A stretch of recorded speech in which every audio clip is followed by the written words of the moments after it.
All right, today we're asking ourselves, what is love? Let's get into the verse, 1 Corinthians 13:2, which says this. And if I have prophecy and know all mysteries and all knowledge, if I have all faith so that I can remove mountains, but do not have love, I am nothing. So Paul is saying you can have all these things, whether it's power, wisdom, knowledge, any God-given gift. But if you don't use it for good, then your blessing is wasted.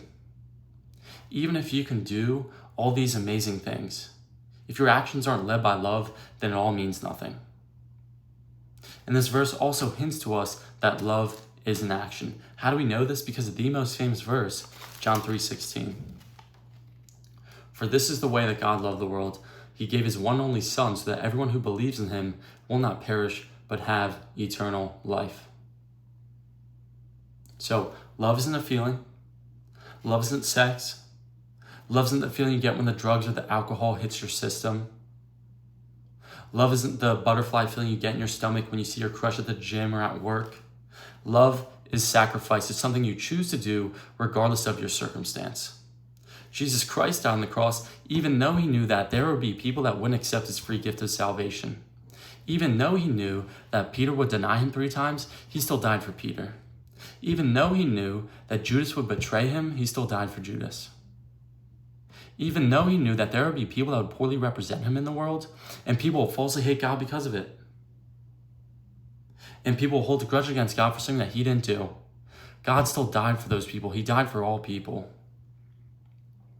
Love is both an action and an intent.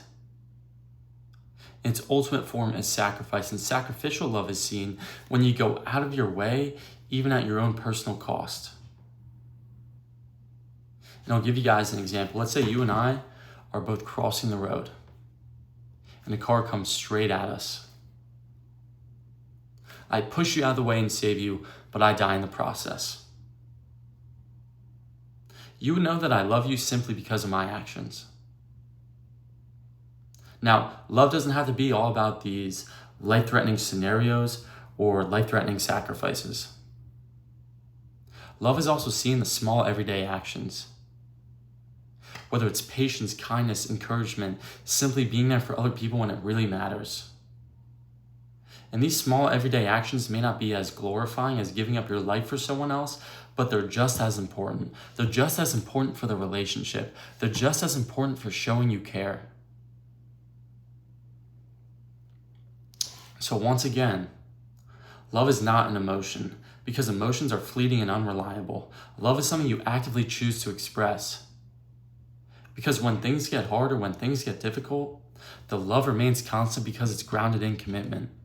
It's not just some emotional response. And we can even look at marriage. Do you want to get married one day? Well, if you do, you need to understand that marriage is a promise to love someone forever. But if you believe that love is a feeling you get, then you're bound for divorce. You want to know why? Because if you believe love is a feeling you get and you're promising to love someone forever, you're basically promising to feel a certain way for the rest of your life. That's like promising to never have a stomachache or headache ever again. You just don't know.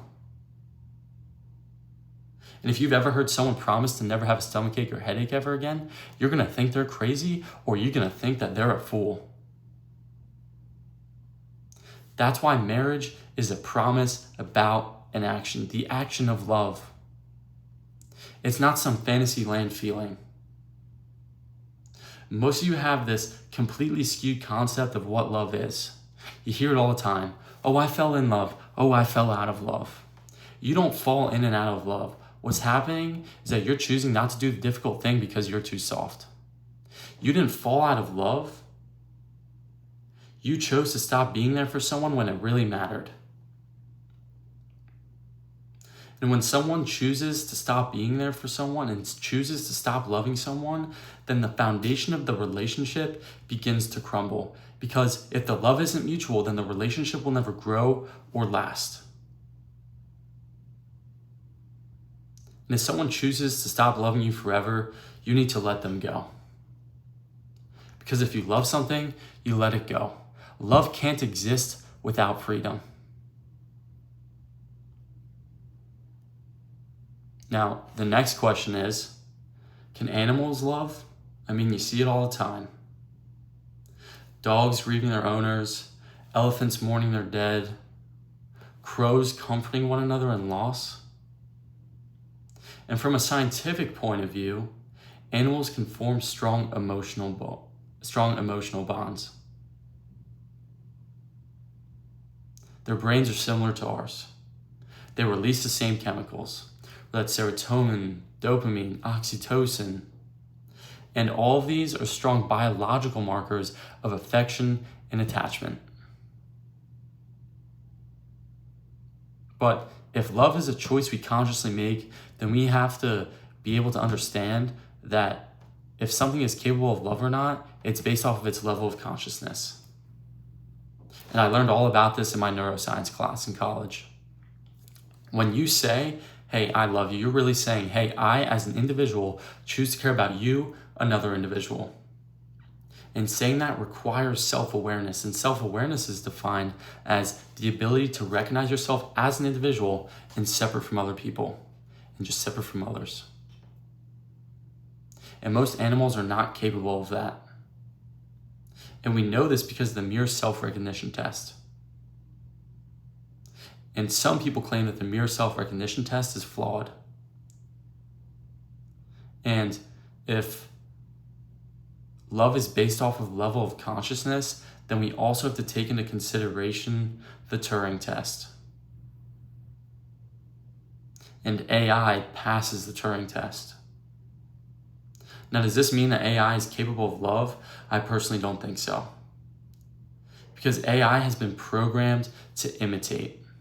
It doesn't know what it actually feels like to lose something. It doesn't know what it actually feels like to give up something for the sake of another person. It can only mimic what it's been programmed to understand. There's a difference between imitation and intention. So in my opinion, animals and AI can show love-like behavior, but that doesn't mean that they're necessarily capable of showing love in the way that God defines it, the conscious moral decision. AI can mimic love, and animals can show love-like behavior and emotions, but only human beings made in the image of God can intend to love.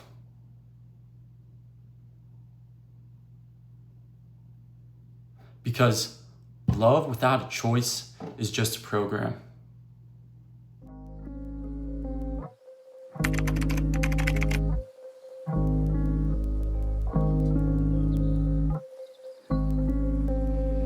Should I ever tell them how I really feel? Should I ever tell them how I really feel? Should I ever tell them how I really feel? Should I ever tell them how I really feel?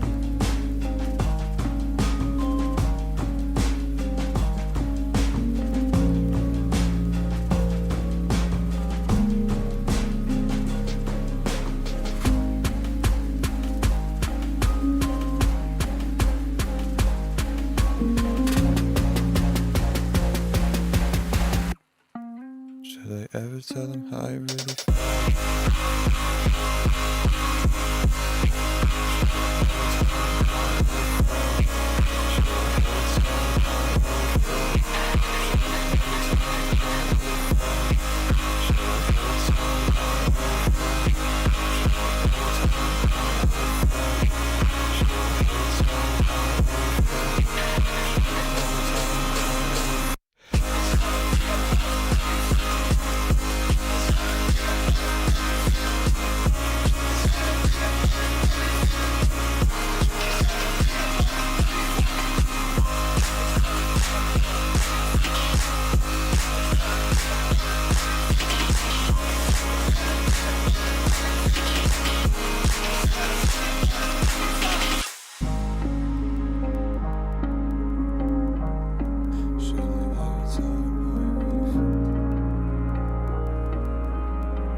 Swimming in sand, take my hand, I wanna refocus.